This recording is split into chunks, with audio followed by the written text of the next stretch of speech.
என்னோட தாயார் 1990 எனக்கு ஒரு தங்கச்சி இருக்கிறாங்க. 12 வருஷம் கேப். இதே நீங்க வரப்பங்க ஒரு ஹாஸ்பிட்டல் இருக்கு, மெடிக்கல் சென்டர், 1990. எங்க அம்மாவோட 12 வருஷத்தினால அந்த நெஞ்சி கொடி போயிட்டு என்னோட தங்கச்சோட கழுத்துல சுத்திருச்சு. ஆபரேஷன் பண்ணி எடுக்கிறப்ப அதிக ரத்த வழியே எங்க அம்மா இறந்துட்டாங்க. டாக்டர்கள் வெளியே வந்து எங்க அப்பா கிட்ட சொன்னாங்க, பாசசாமி எங்களை மன்னிச்சிருங்க, உங்க மனைவி இறந்துட்டாங்க, உங்க மகளோடி தான் எங்களால காப்பாற்ற முடிந்தது. எனக்கு 12 வயது. எனக்கு ஒன்னும் ஞாபகம் இருக்கிறது, டாக்டருங்க ஓடுறாங்க வர்றாங்க, ரத்தம் பத்தத்துக்கு ஜிஹெச்ல இருந்து வந்து பிளட் டிரான்ஸ்ஃபர் எவ்வளோ காரியங்கள் நடக்குது. சபை ஜனங்க எல்லாம் உள்ளுக்கிறவங்க எல்லாத்தையும் வெளியே அனுப்பினாங்க. எல்லாம் வெளியே போங்க, வெளியே போங்க, வெளியே போங்க, வெளியே போங்க. ஒரு கூட்ட ஜனம் எல்லாம் சர்ச்சுக்கு வந்துட்டாங்க. எல்லாம் வந்து உட்காந்து அழுது கதறி அழுது. அங்க எங்க அப்பா முழங்காலில நின்று அழுவ ஆரம்பித்தார். அங்க ஒரு இந்தியா பாஸ்டர் கூட இருந்தார். அழுவ ஆரம்பித்தார்.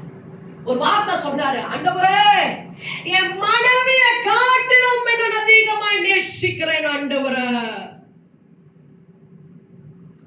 தேவ பிள்ளைய உன் கணவனோ மனைவி உன் பிள்ளைகளை காட்டு கர்த்தரை நீ அதிகமாய் நேசிப்பாயானால் உன் கணவன் மனைவி பிள்ளைகளை கர்த்தர் பாதுகாப்பார். ஒரு வார்த்தை சொன்னேன், ஆண்டவரே மனைவியை காட்டு அதிகமா நான் நேசிக்கிறேன் ஆண்டவரே, ஆனா இந்த ஊழியத்தை செய்ய எனக்கு என் மனைவியை கொடுங்க ஆண்டவரே. எங்க அம்மாவுடைய முகம் அப்படியே கிட்ட வந்துட்டு திடீர்னு தூரமாய் போகிறது.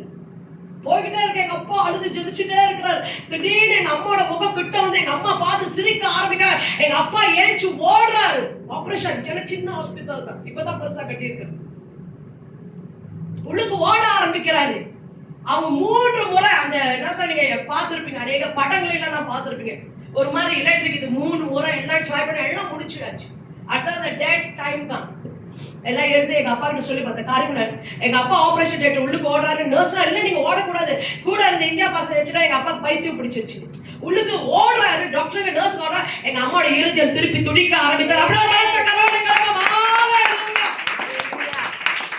உயிரோட 15 வருஷம் உயிரா இருந்தாங்க. அங்கிட்டு தான் கத்தருக்குள்ள நித்திரை அடைந்தாங்க. தேவ பிள்ளையை நீங்களும் நானும் எப்படிப்பட்ட ஊழியத்துல இருக்கிறோம் என்றால் மரித்தவர்களை உயிரோடு கொண்டு வருகிற தேவனை ஆராதிக்கிற பிள்ளைகளாக. அப்படிப்பட்ட இருக்கிற திருச்சபையில நம்மளோட வியாதி ஆகிடும், நம்மளோட பண பிரச்சனையாக, நம்ம குடும்ப பிரச்சனையாக, அத்தனை பிரச்சனைகளுக்கும் என் தேவனால முடியாதது ஒன்றுமில்லை. தேவ பிள்ளையே மரித்தவர்களை உயிரோடு எழுப்பக்கூடிய தேவனுக்கு நம்மளோட பிரச்சனையை மாத்திரம். அல்லேலூயா, அல்லேலூயா. பாருங்க, அங்க ஒரு சாவு வீட கர்த்தர் மனமகிழ்ச்சியாய் மாற்றுகிறார். அந்த ஏழை விதவையோட கண்ணீர் ஒருவேளை இன்று இரவு நீ கண்ணீர் வடித்துக் கொண்டிருக்கலாம், யாருக்கும் தெரியாமல் அழுது கொண்டிருக்கலாம், உன் சொந்த குடும்பத்துக்கு கணவனுக்கு மனைவிக்கு பிள்ளைகளுக்கு தெரியாமல் கண்ணீர் வடிக்கலாம். அந்த கண்ணீரின் தேவனுடைய இருதயத்தை தொடும் தேவ பிள்ளைய நீங்களும் நானும் செய்ய வேண்டியது கர்த்தருடைய ஆண்டவரே அவருடைய சமூகத்திலே காத்திருக்கிறோம். ஆண்டவரே எந்த ஒரு பிரச்சனைக்கும் தீர்வு இல்லாமல் இல்லை, கர்த்தரால முடியாதது ஒன்றும் இல்லை. கர்த்தர் முடித்து காட்டுகிறவரா இருக்கிறார்.